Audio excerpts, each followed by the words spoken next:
c'est là que en Occident on a vraiment du mal à comprendre.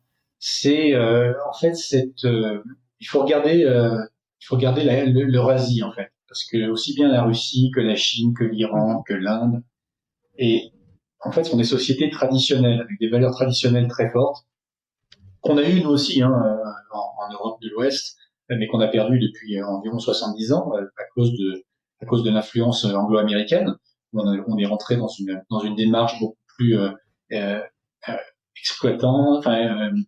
d'exploitation sur les plus faibles, euh, et puis tout ce progressisme qui a fait Et disparaître perte de valeur aussi, des... hein, perte de valeur. Et c'est quelque chose qui est vraiment on va dire en contradiction, en opposition totale avec avec l'Occident globalisé, et c'est quelque chose de très fort sur les nations eurasiatiques, euh, on va dire non occidentales. C'est-à-dire que malheureusement, l'Union européenne, les pays de l'Union européenne font partie de l'Eurasie géographiquement, mais on voit que dans les 70 dernières années, ils ont été arrachés en fait à leur héritage eurasiatique.